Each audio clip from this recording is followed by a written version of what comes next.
जे कोई चंगा ये नहीं सोचना चाहिए कि हर कोई पॉलिटिक्स दे विच अपने गलत मंतव नाल आंदा है। कोई आइडियलिस्ट भी हुंदे सी। हुण साडे जिहड़े पहले नवे पंजाब दे चीफ मिनिस्टर सीगे वो जज साहब सीगे सरदार गुरनाम सिंह, और उन्होंने तो कोई उंगली नहीं उठांदा सी। किसी ने नहीं कहा कि जी ये देखो जज सीगे, देखो किदां आ गए पॉलिटिक्स दे विच, क्योंकि उस वेले आइडियलिज्म सीगा, थोड़ा जिहा आदर्शवाद सीगा।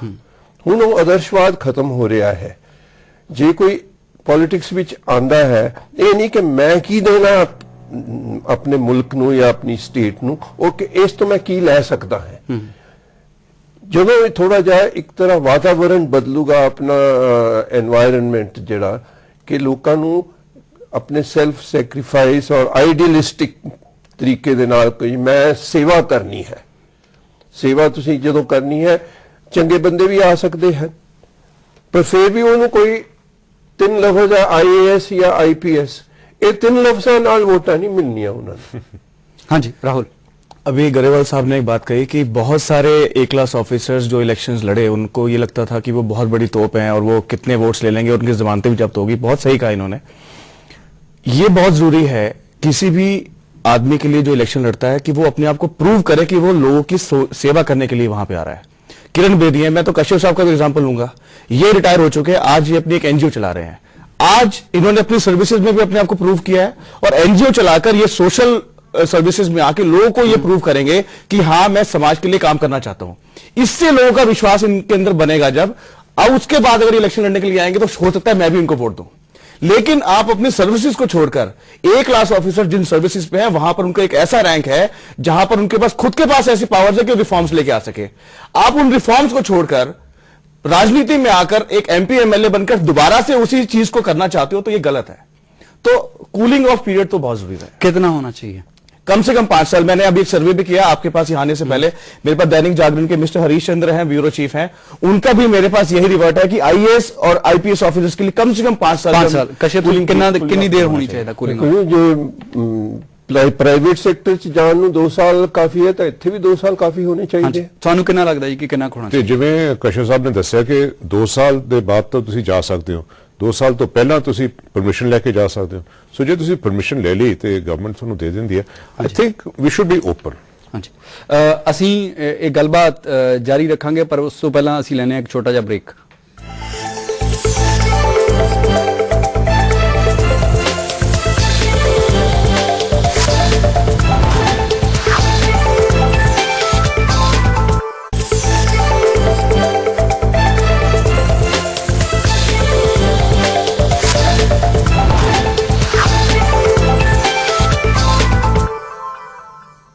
ब्रेक तो बाद थोड़ा एक बार फिर स्वागत है। असीं चर्चा कर रहे हैं कि अफसरशाही ते पुलिस जिहड़े साबका अफसर ने उन्हां नूं किन्नी देर दी पाबंदी लगनी चाहिए है नौकरी तो बाद, चोणां लड़न तो पहला। इस दौरान एक जिहड़ा होर इंपॉर्टेंट मुद्दा इन्हां चोणां च विचारिया गया, राहुल आपां उहदे ते आउणे आ।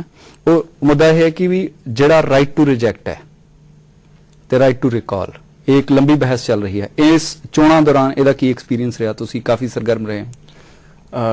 30 तारीख को पंजाब में इलेक्शंस हुए और हमने काफ़ी बड़ी तादाद में पंजाब में जितने भी वॉलंटियर्स IAC के साथ रजिस्टर्ड हैं, उसके अलावा और भी बहुत लोग, हमने उन सभी को मैसेज फ्लोट किए कि अगर आप वोट करना चाहें तो जो अकाउंटेबल कैंडिडेट हो और जिसके ऊपर किसी तरीके के करप्शन चार्जेस ना हो उसको वोट करें, अन्यथा उनका बहिष्कार करें। और बहिष्कार करने का तरीका है कि आप अंडर सेक्शन 49 हो एक राइट टू रिजेक्ट का वोट डाल सकते हैं।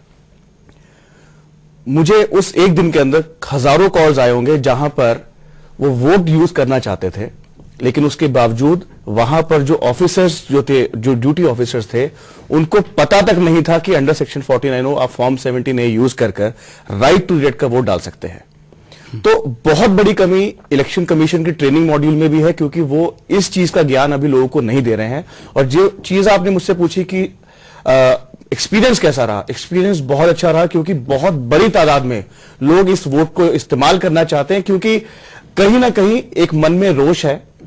जैसा कि आपने देखा कि एक थप्पड़ पड़ा, सरदार जी ने थप्पड़ मारा एक हमारे शरद पवार जी को, बहुत सारे लोगों ने फेसबुक पे कमेंट किया है कि अगर हमारे पास ऐसे मीडियम्स नहीं होंगे जहां पर हम अपने दिल की भड़ास निकाल सके, चाहे वोट के थ्रू, तो कहीं ना कहीं वो वायलेंस में भी तब्दील पर हो सकता राहुल, है। जो बात होती है खासतौर पे जब मुल्क के बारे में फैसले करने होते जी। हैं, जमहूरियत में फैसले करने होते जी। हैं, तो मसला सिर्फ भड़ास निकालने तक का नहीं होता जी, है। बिल्कुल। मसला ये होता है कि आप क्या कंस्ट्रक्ट करना चाहते जी, हैं। जी। तो इस जो राइट टू रिजेक्ट का जो इशू है, इसके थ्रू आप क्या कंस्ट्रक्ट करना चाहते हैं? कंस्ट्रक्शन अल्टीमेटली लोग चाहते हैं जवाबदेही, अकाउंटेबिलिटी। बहुत बड़ा एक तबका जो वोट करने नहीं जाता है, वो इसलिए नहीं जा रहा है कि उनको ये लगता है कि अगर हमने वोट दिया भी तो कहीं ना कहीं एक करप्ट से की जगह हम दूसरे करप्ट को दे रहे हैं। विश्वास नहीं बन रहा है। विश्वास बनाने के लिए इन पॉलिटिकल पार्टीज को लोगों में विश्वास जमाना पड़ेगा, जो कि वो बना नहीं पा रहे हैं। तो लोग, जो एक बहुत बड़ा तबका वोट नहीं कर रहा है, वो चाहता है कि जवाबदेही वाली सरकार बने, जो आदमी जवाबदेही के लिए पर तैयार हो। राहुल, पंजाब में जो आपकी ये प्रोपोजिशन है, ये वैलिड नहीं है, क्योंकि इस बार पंजाब में रिकॉर्ड तोड़ वोटिंग हुई है, और इससे पहले जो लोकसभा में वोटिंग हुई थी, वो कई कॉन्स्टिट्यूएंसीज में it was up to 84, 85, even in Bathinda it was 87। Record तोड़ वोटिंग की अगर आप बात करें, हर बार मैंने देख रहा हूं कि वोटिंग परसेंटेज बढ़ जाता है। जीरकपुर की अगर मैं बात करूं, जहां पे मैंने कल भी वोट डाला, बहुत सारे फर्जी वोट भी बने हुए थे, बहुत सारे फर्जी वोट बने हुए थे। नहीं, जो फर्जी वोट का मसला है, वो तो ऑल टुगेदर डिफरेंट है। That has nothing to do with right to reject vote. नहीं, बिल्कुल आपकी बात ठीक है, लेकिन आपने बोला कि वोटिंग परसेंटेज बढ़ रहा है। वोटिंग परसेंटेज बढ़ने के पीछे एक रीजन ये भी है कि एक बहुत बड़े अमाउंट जो है, बहुत बड़े नंबर जो है, वो फर्जी वोटिंग का भी है। तो राइट टू रिजेक्ट के, अभी मेरे पास दैनिक भास्कर, अभी मेरे हाथ में पेपर है, इसी में आज की न्यूज है कि 500 से ज्यादा लोगों ने सिर्फ नाभा शहर के अंदर राइट टू रिजेक्ट वोट का इस्तेमाल किया है। अगर एक नाभा के अंदर 500 लोगों ने राइट टू रिजेक्ट का वोट का इस्तेमाल किया है, तो अभी तो वहां पर नाभा के आसपास जो आईडीपी नाम की एक पार्टी है, वो लगातार इसी मुद्दे पे कैंपेन करती है, तो वहां पर हो सकता है ये। देखिए, कैंपेनिंग करना, पार्टी ने किसी को जबरदस्ती तो नहीं वहां पे भेजा होगा कि नहीं, राइट टू नहीं रिजेक्ट का वोट डाल के आओ। कैंपेनिंग है, कैंपेनिंग अन्ना भी कर रहे हैं, अन्ना ने भी आवाज उठाई कि राइट टू रिजेक्ट होना चाहिए। पर्पस सिर्फ एक है कि एक अकाउंटेबिलिटी सिस्टम बने।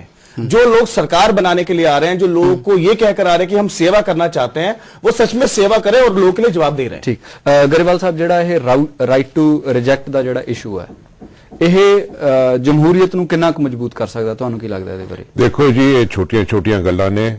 ਮੇਜਰ ਇਲੈਕਟਰਲ ਰਿਫਾਰਮ ਚਾਹੀਦੀ ਹੈ ਇਸ ਮੁਲਕ ਦੇ ਵਿੱਚ। First past the winning post should be abolished, ਤੇ ਜਿਹੜਾ ਪ੍ਰੋਪੋਰਸ਼ਨਲ ਰਿਪਰੈਜ਼ੈਂਟੇਸ਼ਨ ਦਾ ਹੈਗਾ, I don't know what it is exactly called, ਲੇਕਿਨ ਮੈਨੀ ਯੂਰਪੀਅਨ ਕੰਟਰੀਜ਼ 'ਚ ਹੈਗਾ ਕਿ ਤੁਸੀਂ ਜੇ ਕਿਸੇ ਪਾਰਟੀ ਦੀ ਵੋਟਿੰਗ ਸ਼ੇਅਰ 52% ਹੈ, ਤੇ ਆਪਣੇ 52 ਮੈਂਬਰਸ ਆਊਟ ਆਫ 100 ਉਹਨਾਂ ਦੇ ਹੋਣਗੇ, ਉਹ ਆਪਣੀ ਫਿਰ ਲਿਸਟ ਦੇ ਦਿੰਦੇ ਆ, ਜੇ ਸਾਡੇ 52 ਆਹ ਨੇ ਤੇ ਦੂਜਿਆਂ ਦੇ 48 ਹੋਣਗੇ। ਹਾਂ, ਬਿਕੋਜ਼ ਉਹਨਾਂ ਦੀ ਵੋਟਿੰਗ ਸ਼ੇਅਰ ਉਨੀ ਹੈਗੀ ਹੈ, ਤੇ ਆਪਣੇ ਤਾਂ ਵੋਟਿੰਗ ਸ਼ੇਅਰ ਹੁੰਦੀ ਹੈਗੀ ਹੈ 25-27%, ਤੇ ਮੈਜੋਰਿਟੀ ਬਣਾ ਕੇ ਬਹਿ ਜਾਂਦੇ ਆ। ਜ਼ਿਆਦਾਤਰ ਮੁਲਕਾਂ ਦੇ ਵਿੱਚ ਜਿੱਥੇ ਮਲਟੀ ਪਾਰਟੀ ਸਿਸਟਮ ਹੈ, ਉੱਥੇ ਤੇ ਤੁਸੀਂ 37 ਤੋਂ 41-42% ਦੇ ਨਾਲ ਹੀ ਸਰਕਾਰ ਬਣਾਉਂਦੇ ਹੋ। ਨਹੀਂ, ਉਹ ਪਾਰਲੀਮੈਂਟਰੀ ਸਿਸਟਮ ਜਿਹੜਾ ਇੰਗਲੈਂਡ ਵਾਲਾ ਨੇ, ਜਿਹੜਾ ਅਸੀਂ ਫੋਲੋ ਕਰ ਰਹੇ ਹਾਂ, ਉਹਦੇ ਵਿੱਚ ਏਦਾਂ ਹੁੰਦਾ ਹੈਗਾ। ਅਦਰਵਾਈਜ਼ ਇਨ ਜਰਮਨੀ ਤੇ you have proportional representation. Kashyap ਜੀ, ਕੀ ਅਹਿਮੀਅਤ ਹੈ ਰਾਈਟ ਟੂ ਰਿਜੈਕਟ ਦੀ ਹਿੰਦੁਸਤਾਨ ਵਰਗੇ ਮੁਲਕ ਦੇ? ਦੋ ਤਰ੍ਹਾਂ ਦੀ ਰਿਜੈਕਸ਼ਨ ਹੁੰਦੀ। ਇੱਕ ਤਾਂ ਹੈ ਕਿ ਜਿਸ ਵੇਲੇ ਤੁਸੀਂ ਵੋਟ ਪਾਉਣ ਜਾਓ, ਉਸ ਵੇਲੇ ਇੱਕ ਕਾਲਮ ਹੋਣਾ ਚਾਹੀਦਾ, ਏ ਨੂੰ ਕਹਾਣੀ, ਬੀ ਨੂੰ ਜਾਂ ਸੀ ਨੂੰ, ਇੱਕ ਖੀਚ ਨਨ ਆਫ ਦੀ ਅਬਵ। ਇਸ ਵਕਤ ਇਹ ਹੈ ਕਿ ਨਨ ਆਫ ਦੀ ਅਬਵ ਨਹੀਂ ਹੈਗਾ ਬੈਲਟ ਪੇਪਰ ਦੇ ਉੱਪਰ। ਉਹ ਕਿਸੇ ਨੂੰ ਇਹਨੂੰ ਰਾਈਟ ਟੂ ਰਿਜੈਕਟ ਕਰਨਾ ਹੋਵੇ, ਉਹਦੇ ਕੋਲ ਸਪੈਸ਼ਲ ਬੈਲਟ ਪੇਪਰ ਲੈਣਾ ਪੈਂਦਾ ਹੈ। ਮਤਲਬ ਉਹ ਸੀਕ੍ਰੇਸੀ ਖਤਮ ਹੋ ਜਾਂਦੀ ਹੈ ਜੇ ਕੋਈ ਕਿਸੇ ਨੇ ਆਪ ਜਾ ਕੇ ਲੈਣਾ ਕਿ ਜੀ ਮੈਂ ਤਾਂ ਕਿਸੇ ਨੂੰ ਨਹੀਂ ਵੋਟ ਪਾਣੀ।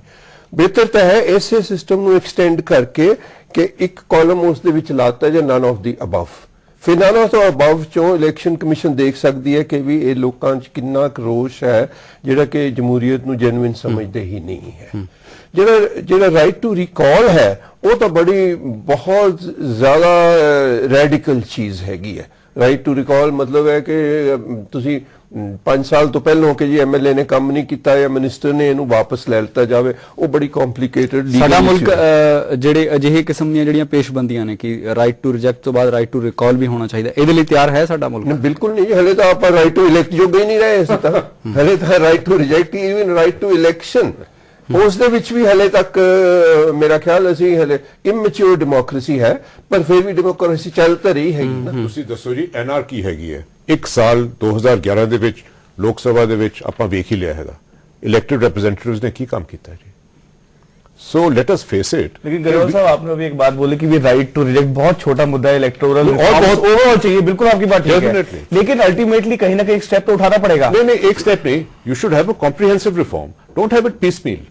That is why your Lokpal bill is running into trouble. No. कभी कुछ करने को, कभी कुछ आज करने को, लोकपाल बिल की वजह से ही इतनी अवेयरनेस आई है कि लोग राइट टू रेट की डिमांड कर रहे हैं और लोग अकाउंटेबिलिटी की डिमांड कर रहे हैं। बिल तो नहीं बना साहब, बिल नहीं बना सर, लेकिन जो डिस्कशन हुआ है उसने पूरे देश को जागृत किया, स्पेशली हमारे जैसे युवा जो सिर्फ इसलिए पढ़ाई करते थे कि भाई हमारे को जॉब करनी है, अपना घर चला रहा है, अपनी नौकरियां छोड़ के समाज सेवा में आ रहे हैं, लोगों को जागृत कर रहे हैं। बड़ी अच्छी गल है, लेकिन क्रुक्स तो they still getting away with. No, we people will make sure कि ये चीज जो है इसको चेंज करेंगे। जवाबदेही वो जरूरी होनी चाहिए। इस वक्त जवाबदेही यही है कि 5 साल बाद तुसी रिजेक्ट कर सकते हो।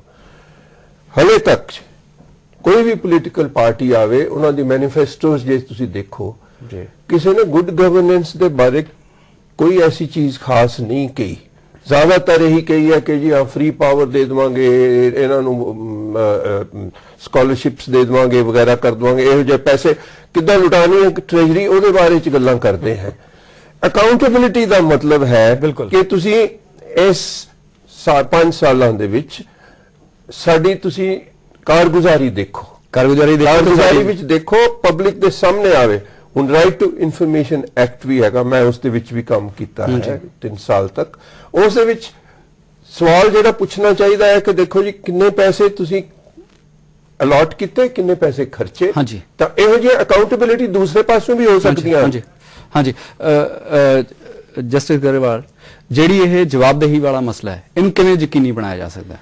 ਅਕਾਊਂਟੇਬਿਲਿਟੀ, ਹਾਂਜੀ, ਜਿਹਨੂੰ ਤੁਸੀਂ ਕਹਿੰਦੇ ਹੋ, ਹਾਂਜੀ, ਅਕਾਊਂਟੇਬਿਲਿਟੀ ਜੀ ਆਪਣੇ ਕੰਟਰੀ ਦੇ ਵਿੱਚ ਇੰਟੈਗ੍ਰਿਟੀ ਐਂਡ ਐਥਿਕਸ ਦੀ ਨਾਮ ਦੀ ਚੀਜ਼ ਬਹੁਤ ਥੋੜੀ ਰਹਿ ਗਈ ਹੈਗੀ ਹੈ। ਐਥਿਕਸ ਕੋਈ ਐਸਾ ਐਕਸ਼ਨ ਪਬਲਿਕ ਸਰਵੈਂਟ ਦਾ ਕਰਪਟ ਨਾ ਹੋਵੇ, डिसऑनेस्ट ना होवे, बट अनएथिकल हो सकता है, तो उन्होंने उस वेले चेक करना चाहिए, क्योंकि जो आजकल अनएथिकल कोई काम करता है, कल वो डिसऑनेस्ट होगा, परसों को करप्ट होगा। हाँ जी, राहुल आखिरी कमेंट, इसकी परिभाषा कैसे चेक करेंगे? इसी वजह से जन लोकपाल लेके आने की मांग कर रहे हैं। हाँ जी, ताकि सारी चीजें क्लियर हो। अच्छा, एक और चीज, मेरा जो टाइम है वो बिल्कुल खत्म हो गया है। तुसी सारे इस चर्चा में शामिल हुए, ਤੁਹਾਡਾ ਸਾਰਿਆਂ ਦਾ ਬਹੁਤ-ਬਹੁਤ ਧੰਨਵਾਦ। ਅੱਜ ਦੀ ਇਸ ਚਰਚਾ ਤੋਂ ਕੁਝ ਗੱਲਾਂ ਦਾ ਬਿਲਕੁਲ ਸਾਫ਼ ਨੇ ਕਿ ਇਹਨਾਂ ਮੁੱਦਿਆਂ ਉੱਤੇ ਬਹੁਤ ਸੰਜੀਦਾ ਬਹਿਸ ਕਰਨ ਦੀ ਲੋੜ ਹੈ, ਤੇ ਦੂਜਾ ਮਸਲਾ ਇਹ ਹੈ ਕਿ ਵੀ ਹਿੰਦੁਸਤਾਨ ਦੇ ਵਿੱਚ ਚੋਣ ਸੁਧਾਰਾਂ ਦੀ ਬਹੁਤ ਸਖਤ ਲੋੜ ਹੈ, ਤੇ ਇਹ ਗੱਲ ਆਉਣ ਵਾਲੇ ਦਿਨਾਂ ਵਿੱਚ ਲਗਾਤਾਰ ਵਿਚਾਰੀ ਜਾਂਦੀ ਰਹੇਗੀ। ਇਸ ਦੇ ਨਾਲ ਹੀ ਅੱਜ ਦੀ ਪ੍ਰਾਈਮ ਡਿਬੇਟ ਖਤਮ ਹੁੰਦੀ ਹੈ। ਨਮਸਕਾਰ, ਖੁਦਾ ਹਾਫਿਜ਼।